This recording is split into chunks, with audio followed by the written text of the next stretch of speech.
Hello students, आज मैं रुचि सिंगला आज आपके सामने बिजनेस स्टडीज का बिजनेस एनवायरनमेंट चैप्टर लेकर आई हूँ। ये देखिए, मैंने 3 टॉपिक आपके सामने लिखे हैं। मीनिंग, इसके कंपोनेंट्स और इम्पोर्टेंस। मेन ये 3 बातें हम इसके अंदर आज समझेंगे। देखिए, मीनिंग का मतलब तो होता है कि हम बिजनेस एनवायरनमेंट के बारे में क्या समझते हैं, मैं अच्छे से बताऊंगी आपको। दूसरा होता है कंपोनेंट। कंपोनेंट्स का मतलब क्या होता है कि कोई भी चीज जिस चीज को मिलाकर बनी होती है वो उसका कंपोनेंट होता है।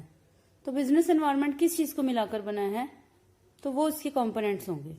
और तीसरे नंबर पर हम पढ़ेंगे इसकी इंपॉर्टेंस। तो ये तीनों ही टॉपिक आपके एग्जाम्स के पॉइंट ऑफ व्यू से बहुत ही इंपॉर्टेंट है। तो चलिए स्टार्ट करते हैं। इसका मीनिंग देखिए, इसके मीनिंग में मैंने लिखा है, इंग्लिश में भी और हिंदी में भी लिखा है। पहले इंग्लिश में पढ़ते हैं। It refers to the sum total of those factors which influence the business and over which business has no control. ये लिखा है। हिंदी में इसका मतलब है ये सब उन सभी तत्वों का मिश्रण है जो एक व्यवसाय को प्रभावित करते हैं और व्यवसाय का इस पर कोई नियंत्रण नहीं होता। इस बात का क्या मतलब है? देखिए, हम किसके बारे में बात कर रहे हैं। हमारा टॉपिक है बिजनेस एनवायरनमेंट। तो बिजनेस एनवायरनमेंट को समझने के लिए हम इसके 2 टुकड़े करते हैं, बिजनेस प्लस एनवायरनमेंट। पहले हम एनवायरनमेंट का मतलब समझ लेते हैं। एनवायरनमेंट का मतलब क्या होता है? देखिए, हमारे आसपास का वातावरण, जैसे गर्मी, सर्दी, बरसात, आंधी, तूफान, धूप, ये सब हमारे आसपास का एनवायरनमेंट होता है जो हमारे ऊपर हर तरह का इफेक्ट डालता है, अच्छा भी और बुरा भी। देखिए, अच्छा और बुरा इफेक्ट किस बात पर डिपेंड करेगा? ये इस बात पर डिपेंड करता है कि हम मौसम के हिसाब से, एनवायरनमेंट के हिसाब से अपने आप को कितना बदलते हैं। अगर हम एनवायरनमेंट के हिसाब से अपने आप को बदल लेते हैं तो हमें इसका फायदा मिलता है, और अगर हम अपने आप को नहीं बदलते तो हमें इसका नुकसान उठाना पड़ता है। मैं एक छोटा सा एग्जाम्पल देना चाहूंगी। जैसे गर्मियां खत्म होने के बाद जैसे सर्दियां आती हैं, तो सर्दियां आने के बाद सर्दियों में हमें जैसे ऊन के कपड़े पहनने पड़ते हैं। किस लिए? अपने आप को सर्दी से बचाने के लिए। अगर हम ये सोचें कि बदलते हुए एनवायरनमेंट के हिसाब से हम अपने आप को नहीं बदलेंगे तो क्या होगा? हमें इसका नुकसान उठाना पड़ेगा, मौसम हमारे ऊपर गलत इफेक्ट डालेगा। और जैसे गर्मियां आती हैं तो हम सोचे हम तो सिर्फ सर्दी के ही कपड़े पहनेंगे, सर्दी के हिसाब से ही खाएंगे पिएंगे, तो भी हमारी बॉडी उस चीज को एक्सेप्ट नहीं कर पाएगी, तो भी हमें नुकसान उठाना पड़ेगा। तो मतलब क्या हुआ इस बात का कि बदलते हुए एनवायरनमेंट के हिसाब से हमें अपने आप को बदलना पड़ता है। तो ये बात तो हुई एनवायरनमेंट की। अब हम किसके बारे में बात कर रहे हैं? बिजनेस एनवायरनमेंट की। तो एक ऐसा एनवायरनमेंट जो बिजनेस के आसपास होता है उसे बिजनेस का एनवायरनमेंट बोलते हैं। सिंपल सी बात, कोई बहुत टिपिकल बात नहीं है, सिंपल सी बात है कि वो सारी बातें जो बिजनेस के आसपास होती हैं और बिजनेस के ऊपर इफेक्ट डालती हैं, वो सारी ही बातें बिजनेस एनवायरनमेंट कहलाती हैं। और एक बिजनेसमैन का इसके ऊपर कोई कंट्रोल नहीं होता। आपको थोड़ा सा ध्यान से सुनना और समझना पड़ेगा कि बिजनेसमैन का इसके ऊपर कोई कंट्रोल नहीं होता, बल्कि बिजनेसमैन को खुद उस बदलते हुए एनवायरनमेंट के हिसाब से अपने आप को, अपनी पॉलिसीज में, अपनी बहुत सारी बातों में चेंजेस करने पड़ते हैं।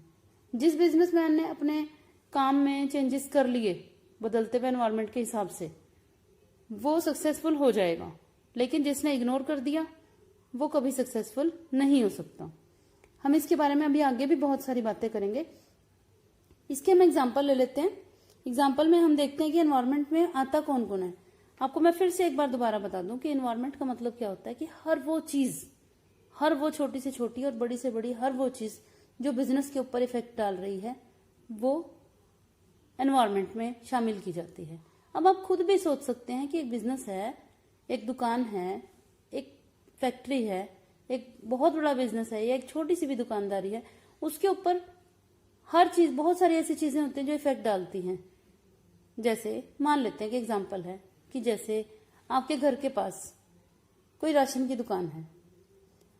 कल तक वो दुकान अकेली थी, अब आपके घर के पास 4 राशन की दुकानें खुल गई, तो क्या उसके ऊपर कोई इफेक्ट पड़ेगा? सोचिए, पड़ेगा, बिल्कुल पड़ेगा। कैसे? जो कस्टमर उस अकेले के पास आ रहे थे वो कस्टमर 4 दुकानों पर बट गए, तो उसके ऊपर इफेक्ट पड़ा या नहीं पड़ा? बिल्कुल पड़ा। और कैसा इफेक्ट पड़ा? नेगेटिव इफेक्ट पड़ा। लेकिन अगर वो इस बदलते हुए एनवायरनमेंट के हिसाब से अपने काम में थोड़े से चेंजेस ले आए तो वो इसका पॉजिटिव फायदा भी उठा सकता है। अब जैसे दूसरा एग्जाम्पल मैं लेती हूँ कि जैसे इस समय कोरोना चल रहा है, तो जिस समय ये कोरोना चल रहा था, ये दिसंबर में बात हुई थी कि ये बड़ी तेजी से फैल रहा है, तो इंडिया में भी कुछ लोगों ने इसको बड़ी स्पीड से स्टडी करा। ये कोरोना भी तो बिजनेस एनवायरनमेंट का ही पार्ट है, इसे स्टडी करा। और बहुत सारी कंपनीज ऐसी थी जिन्होंने एडवांस में ही मास्क बनाने शुरू कर दिए थे, तो उन कंपनियों ने बहुत ही जबरदस्त फायदा उठाया इस चीज का। तो ये किस चीज का पार्ट है? ये बिजनेस एनवायरनमेंट का ही तो पार्ट है।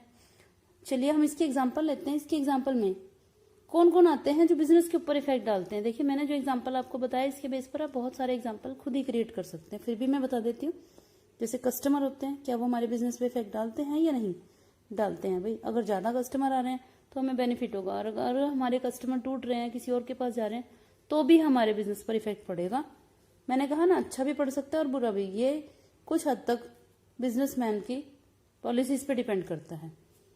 उसके बाद है कॉम्पिटिटर। जैसे मैंने अभी एग्जांपल दिया, गवर्नमेंट के रूल्स, लॉज, टेक्नोलॉजी, हमारे खुद के एम्प्लॉयज, ऑर्गेनाइजेशन की पॉलिसीज वगैरह वगैरह, बहुत सारे ऐसे पॉइंट्स हैं जो बिजनेस के ऊपर फर्क डालते हैं। तो आगे हम बात करते हैं। देखिए, मैंने अगला हेडिंग बनाया, फैक्टर्स ऑफ बिजनेस एनवायरनमेंट। ऐसे कौन से फैक्टर्स हैं जो बिजनेस एनवायरनमेंट में शामिल किए जाते हैं? तो देखिए, ये फैक्टर्स हैं बिजनेस एनवायरनमेंट के। इसको हमने दो हिस्सों में डिवाइड किया है। एक इंटरनल एनवायरनमेंट, आंतरिक वातावरण, दूसरा एक्सटर्नल एनवायरनमेंट, बाहरी वातावरण। एक्सटर्नल को हमने दो हिस्सों में डिवाइड किया, माइक्रो एनवायरनमेंट और दूसरा मैक्रो एनवायरनमेंट। अब ये सब है क्या? अब इस सब को समझने के लिए हमें एक छोटी सी और बात समझनी पड़ेगी। वो क्या? देखिए क्या समझना पड़ेगा? हमें समझना पड़ेगा फर्म में और इंडस्ट्री में क्या फर्क है। फर्म किसे बोलते हैं? फर्म होती है एक फर्म, एक संस्था, और इंडस्ट्री को हिंदी में बोलते हैं उद्योग, उसके जैसा काम करने वाली और भी फर्में। चलिए इसे एक एग्जांपल से समझते हैं तो बात क्लियर हो जाएगी। जैसे मैं एग्जांपल बताती हूँ भी, आपको फर्म और इंडस्ट्री में फर्क समझ में आ जाएगा। जैसे मैं अगर टूथपेस्ट इंडस्ट्री की बात करूं, तो मैंने इसमें देखो लिखा है पेप्सोडेंट है, Dant Kanti, Dabur red toothpaste, Closeup, Colgate. ये 1 2 3 4 5 6 जितनी भी हैं, ये सारी क्या है? ये फर्म्स हैं। और इन सबको मिला दिया जाए तो ये एक इंडस्ट्री बन जाती है। कौन सी इंडस्ट्री? Toothpaste industry. तो अगर हम टूथपेस्ट इंडस्ट्री की बात कर रहे हैं तो हम इसमें किसी और चीज को भी शामिल कर सकते हैं, किसी और फर्म को भी शामिल नहीं। इसमें क्या हम सीमेंट बनाने वाली कंपनी को शामिल कर सकते हैं? नहीं कर सकते। तो टूथपेस्ट इंडस्ट्री में वो सभी फर्में शामिल हो गई जो टूथपेस्ट बनाने का काम करती हैं। तो हम अगर एक की बात करें तो ये फर्म है, और अगर हम इकट्ठी सबकी बात करेंगे तो ये क्या बन जाएगी? इंडस्ट्री। ऐसे देखिए, सेकेंड एग्जाम्पल मैंने लिया सीमेंट इंडस्ट्री।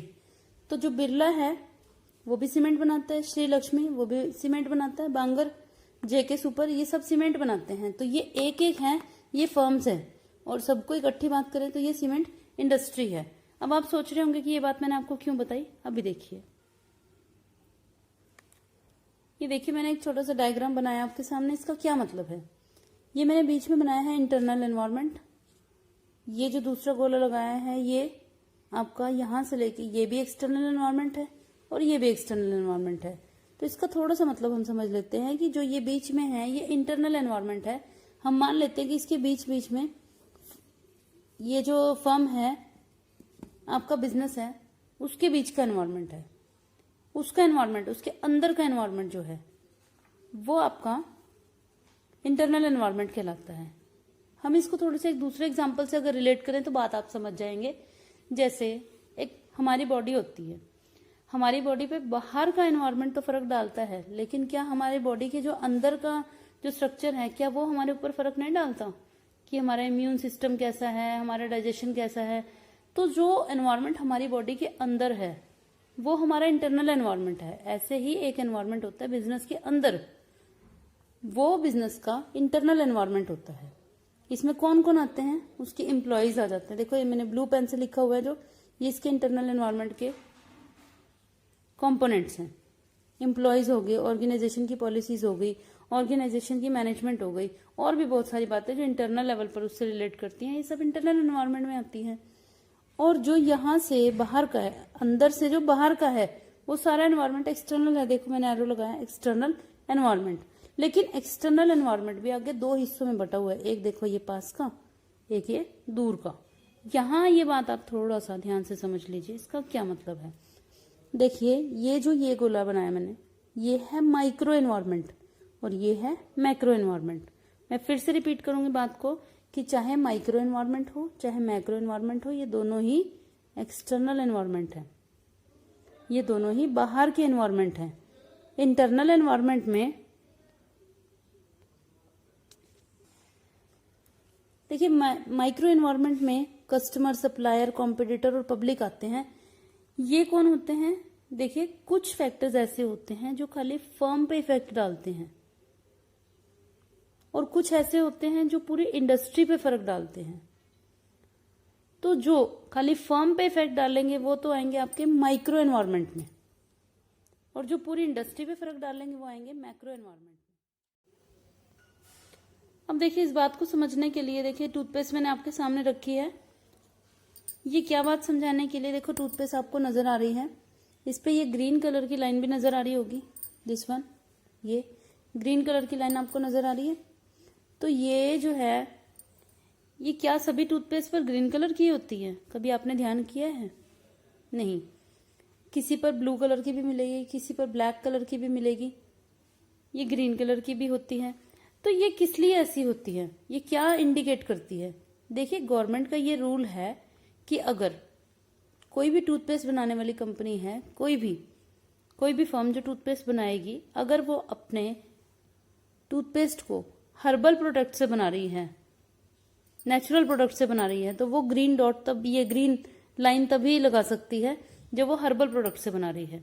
और अगर आपकी टूथपेस्ट केमिकल बेस्ड होगी तो यहाँ पर आप देखना, यहाँ आपके ब्लैक कलर का मिलेगा।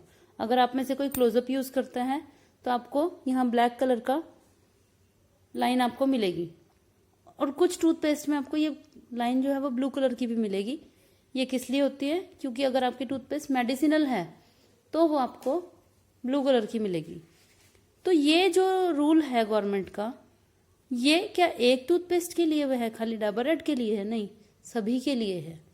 तो ये एग्जाम्पल मैंने आपको किस लिए दिया, ताकि आप ये समझ सकें कि ये जो बात है ये कौन से एनवायरनमेंट में आती है। तो क्या ये इसके ऊपर इफेक्ट डाल रही है? बिल्कुल डाल रही है। तो कौन से एनवायरनमेंट में आती है? ये आती है आपके एक्सटर्नल एनवायरनमेंट में तो आती है, लेकिन कौन से में? मैक्रो में, क्योंकि ये टूथपेस्ट बनाने वाली सभी इंडस्ट्रीज पर एक जैसा इफेक्ट डाल रही है। ठीक है, देखिए इसके अलावा अगर आप ये ग्रीन कलर का डॉट देख पा रहे हैं, ये बॉक्स में बनाया गया है ग्रीन डॉट, ये किस लिए होता है? ये जो भी आपकी वेजिटेरियन प्रोडक्ट होंगे उसके ऊपर ये ग्रीन डॉट लगा होगा।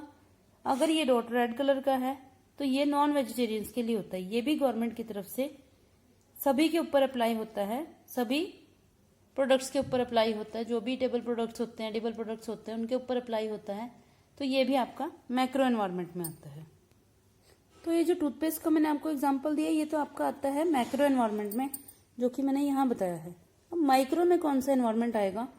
मान लेते कि जैसे टूथपेस्ट में से दंत कांति जो है वो ये बताता है कि इससे टूथपेस्ट करने से आपके दांतों की उम्र बहुत लंबी होगी, इसमें कोई फ्लोराइड नहीं मिलाया गया है जो आपकी बॉडी के लिए बड़ा हार्मफुल होता है। फ्लोराइड एक केमिकल होता है, वो टूथपेस्ट में वैसे मिलाया जाता है, लेकिन अगर दंत कांति ये दावा करता है इस बात का कि उसके टूथपेस्ट में फ्लोराइड नहीं मिलाया जाता, तो अगर ये बात सच है तो लोगों को इस बात पे विश्वास है कि ये टूथपेस्ट कभी हमारे ऊपर गलत इफेक्ट नहीं डालेगा। तो इस सोच का, इस इमेज का इफेक्ट किसके ऊपर पड़ेगा? क्या सभी टूथपेस्ट इंडस्ट्रीज पे पड़ेगा? पड़ेगा तो सब पे उनकी सेल कम हो जाएगी, लेकिन अच्छा इफेक्ट किसके ऊपर पड़ेगा? खुद एक उसी फर्म पे पड़ेगा, यानी कि दंत कांति पे पड़ेगा। तो ये कौन सा एनवायरनमेंट हुआ? माइक्रो एनवायरनमेंट हुआ। यानी कि कौन से उसमें हम इसे शामिल करेंगे? कॉम्पिटिटर्स। यानी कि कॉम्पिटिटर से हमारा प्रोडक्ट बहुत अच्छा है तो ये हमारा माइक्रो एनवायरनमेंट में शामिल किया जाएगा। आपका जो एग्जाम में क्वेश्चन पूछा जाता है वो मैक्रो एनवायरनमेंट से रिलेटेड पूछा जाता है। तो मैक्रो एनवायरनमेंट में कौन कौन से आपके कंपोनेंट्स हैं?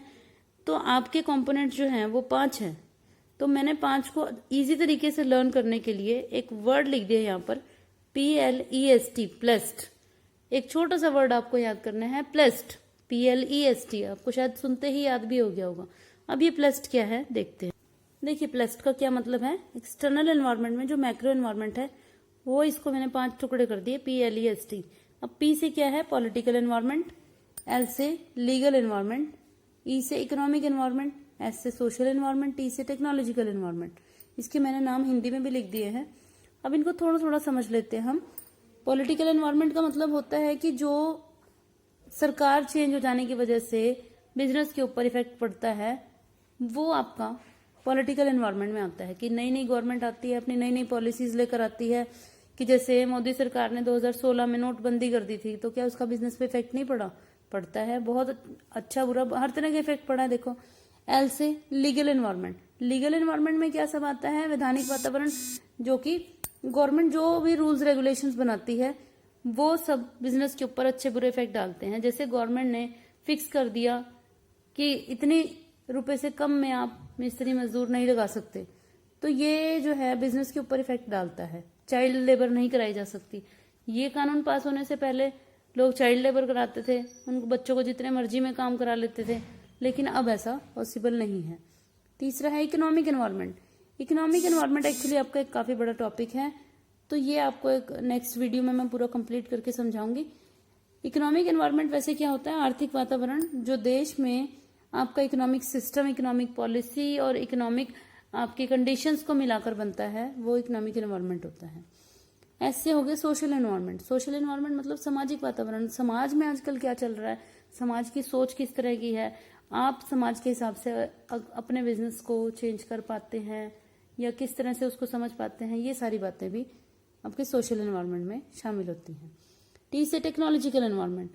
देखिए टेक्नोलॉजी एक ऐसी चीज है जो बहुत ही फास्ट स्पीड से बढ़ती है। ये कभी पीछे नहीं जाती है, हमेशा आगे की तरफ चलती है और हर 3 महीने के बाद आपको नई टेक्नोलॉजी मिल जाती है। टेक्नोलॉजी में बहुत फास्ट स्पीड से चेंजेस आ रहे हैं, ये तो शायद सभी बच्चे जानते होंगे कि टेक्नोलॉजी को यूज करते हैं वो सभी। तो टेक्नोलॉजिकल एनवायरनमेंट भी बिजनेस पे फर्क डालता है। इसका एग्जाम्पल हम ये ले सकते हैं कि जैसे पहले पुराने टाइम में कार्बन पेपर्स यूज किए जाते थे पेज की नकल करने के लिए, लेकिन अब फोटोस्टेट्स मशीन आ गई है और अब उसमें भी एडवांस टेक्नोलॉजी की मशीन आ गई है कि उसमें पेजेस भी अपने आप ही टर्नओवर होते हैं और अपने आप ही फोटोस्टेट होती रहती है। चलिए अगला हमारा टॉपिक है importance of business environment. Importance का मतलब क्या है कि हम बिजनेस एनवायरनमेंट की स्टडी क्यों करते हैं, एक बिजनेसमैन को क्या जरूरत है बिजनेस एनवायरनमेंट की स्टडी करने की। तो देखिए इसके क्या क्या फायदे मिलते हैं। फायदे ही फायदे हैं भाई, अगर स्टडी नहीं करेंगे तो बहुत नुकसान है, उसका बिजनेस बंद तक हो सकता है। इसीलिए उसे बदलते हुए एनवायरनमेंट की स्टडी करनी बहुत ही जरूरी है। तो देखिए इसमें फर्स्ट आता है आपका signal for warning of threats, आने वाले खतरों के लिए वार्निंग सिग्नल।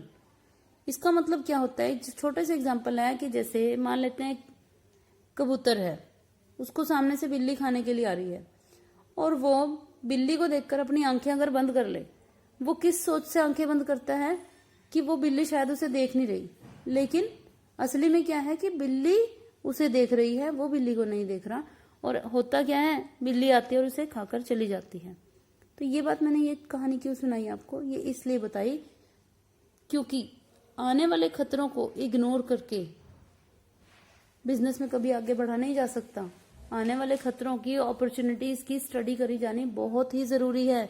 आप इसको इग्नोर करके बिजनेस को आगे नहीं लेके जा सकते, इसीलिए बिजनेस एनवायरनमेंट बड़ा जरूरी है। Second point, best use of resources. मैंने इसके ब्रैकेट में लिखा 4Ms। 4Ms क्या होते हैं, देखिए एक M है मैन, मटेरियल, मशीन और मनी। ये हो गए आपके 4Ms। ये चारों होते हैं साधन, किसी भी प्रोडक्शन के लिए बड़े जरूरी होते हैं। एक फैक्ट्री होती है, उसमें मैन भी चाहिए, देखिए मटेरियल भी, मशीन भी, मनी भी, ये चारों चाहिए। इसको शॉर्टकट में मैंने 4Ms लिख दिया। इन 4Ms का अगर बेस्ट तरीके से यूटिलाइजेशन होगा तो ही एक बिजनेसमैन आगे बढ़ सकता है। अगर इनमें से किसी चीज की भी वेस्टेज हो रही है, देखिए अगर मैन पावर की वेस्टेज हो रही है, मटेरियल की वेस्टेज हो रही है, मशीन की वेस्टेज हो रही है या पैसे की वेस्टेज, मनी की वेस्टेज हो रही है, तो वो कैसे आगे बढ़ेगा, उसको चीज बड़ी महंगी पड़ेगी, उसके लिए बाजार में टिकना बड़ा मुश्किल हो जाएगा। तो बड़ा जरूरी होता है कि इन 4Ms का बेस्ट यूज कर पाए। और अगर वो बिजनेस एनवायरनमेंट की लगातार स्टडी करता जा रहा है तो वो अपने 4Ms का बेस्ट यूज करना पॉसिबल उसके लिए हो जाएगा। तीसरा, to run with fast changes. देखिए चेंजेस इतनी जल्दी हो जाते हैं बिजनेसेस में, इतनी जल्दी हो जाते हैं, उन बिजनेस के चेंजेस के हिसाब से अपने आप को ढालना मुश्किल है, लेकिन इतनी फास्ट स्पीड से अपने आप को चेंज करना, उस फास्ट स्पीड के हिसाब से अपने आप को ढालना बड़ा जरूरी है, बड़ा ही जरूरी है। और ये सब कैसे पॉसिबल हो सकता है कि अगर बिजनेस एनवायरनमेंट की स्टडी ढंग से की जाए तो एक बिजनेसमैन अपने आप को बदलते हुए एनवायरनमेंट के साथ चलाना सीख जाता है। Fourth point, helpful in planning and policy. एक बिजनेस में देखिए प्लानिंग, वैसे आपको एक आगे चैप्टर आएगा तब आपको बहुत डिटेल में पता चलेगा कि प्लानिंग होती क्या है। तो प्लानिंग वाले चैप्टर में आप पॉलिसी के बारे में भी पढ़ेंगे। तो एक बिजनेसमैन के लिए प्लानिंग बनाना बड़ा जरूरी है। जिस तरह की प्लानिंग होगी आगे काम भी वैसे ही होगा। अगर कोई सोचे कि बिना प्लानिंग के काम चल जाएगा तो ऐसा तो हो ही नहीं सकता, तो प्लानिंग उसे बनानी पड़ेगी। तो प्लानिंग बनाने के लिए कुछ तो बेस चाहिए, तो वो बेस क्या है सोचिए। यस, बिजनेस एनवायरनमेंट की स्टडी ही उसका बेस बनती है कि उसने आगे के लिए प्लानिंग करनी है। तो वो किस बेस पर प्लानिंग करे कि आजकल देश में चल क्या रहा है, किस चीज की डिमांड है। जैसे हम टीवी की बात करें, एडवांस टेक्नोलॉजी के, लेटेस्ट टेक्नोलॉजी के टीवी मार्केट में आते हैं। अगर कोई पर्सन ये सोचे, एक बिजनेसमैन ये सोचे कि मैं 10 करोड़ रुपए लगाऊं बिजनेस में, और उसने उठा के ब्लैक एंड व्हाइट टीवी का बिजनेस स्टार्ट कर दिया, तो क्या वो चलेगा? नहीं। तो पैसे लगाने में कमी छोड़ी थी क्या उसने? नहीं भाई, 10 करोड़ रुपए लगाए थे उसने। तो सोचिए गलती क्या हुई उसकी गलती ये हुई कि उसकी प्लानिंग गलत हो गई, और उसने क्योंकि एनवायरनमेंट की स्टडी किए बगैर ही प्लानिंग कर दी, और आगे सब कुछ ही जीरो हो गया। जीरो को किसी चीज से भी मल्टीप्लाई करो, जीरो हो जाता है ना, ऐसे ही। तो इसीलिए फ्यूचर के लिए प्लानिंग बनाने के लिए बिजनेस एनवायरनमेंट की स्टडी की जानी बहुत जरूरी है। लास्ट पॉइंट, लास्ट तो कह सकते हैं, इसमें मैंने 5 पॉइंट लिखे हैं, लेकिन आप इसके, अगर आपने बड़े गौर से सुना है, समझा है, इसको और अच्छे से पढ़ेंगे तो आप इसके 10, 20, 30 पॉइंट भी बना सकते हैं। तो एटलीस्ट 5 पॉइंट्स तो समझिए। फिफ्थ पॉइंट है इसका, फर्स्ट मूवर एडवांटेज, प्रथम मूवर बनने का फायदा। इसका क्या मतलब है? इसका ये मतलब है, देखिए बिजनेस एक रेस की तरह से होती है। रेस में जो बिल्कुल एक्टिव रहकर फर्स्ट मूव करेगा और अपने आप को आगे रखेगा वही जीतेगा। देखिए अगर जिंदगी में अगर एक इंसान नहीं चल रहा है, बाकी सब कुछ तो चल ही रहा है ना, वो बिना चले भी पीछे रह जाएगा। इसका ये मतलब है कि फर्स्ट मूव लेनी बड़ी जरूरी है, बहुत जरूरी है। इसमें हम एक एग्जांपल ले सकते हैं कि जैसे एक आईटीसी की कंपनी है, उसने इस चीज बिजनेस एनवायरनमेंट को स्टडी करा। मैं आईटीसी होटल्स की बात कर रही हूँ। आईटी होटल्स की कंपनी ने क्या किया कि इस बात की स्टडी करी कि हमें अगर होटल्स की नई नई ब्रांचेस खोलनी है तो कहाँ खोले। उन्होंने ये चीज बड़े ध्यान से स्टडी किया बिजनेस एनवायरनमेंट को, कि जो टूरिज्म का बिजनेस है वो बहुत ज्यादा स्पीड से बढ़ रहा है, इंडिया में भी बढ़ रहा है और देशों में भी बढ़ रहा है। तो उन्होंने ऐसी जगह पर होटल्स खोलने का प्लान बनाया कि जहां पर कोई ना कोई ऐसी चीज हो जिसे दूर दूर देशों से देखने के लिए लोग आते हैं। जैसे आईटीसी होटल्स जो है, वो जो स्टैच्यू ऑफ यूनिटी जो इंडिया में बनाया गया था उसके आसपास भी खोले गए, ताकि जब लोग आएंगे तो वहां ठहरेंगे भी, तो उनको उसका फायदा उनको पहले मिल जाएगा। कि बाद में कोई खोलेगा उसकी नकल में, वो बात अलग है, उसको उतना फायदा नहीं मिलेगा। जो चीज सबसे पहले आप मार्केट में लेकर आएंगे तो वो आपको बेनिफिट जितना मिलेगा, बेशक वो शॉर्ट टाइम पीरियड के लिए हो, लेकिन वो बहुत जबरदस्त होता है। तो इस चीज का फायदा उठाने के लिए आपको बिजनेस एनवायरनमेंट की स्टडी की जानी बहुत ही जरूरी है। मैं उम्मीद करती हूँ कि आपको आज का मेरा टॉपिक समझ आया होगा। मैं आगे भी आपके लिए ऐसे ही वीडियोस डालती रहूंगी। तो keep watching and thanks for watching and keep subscribing.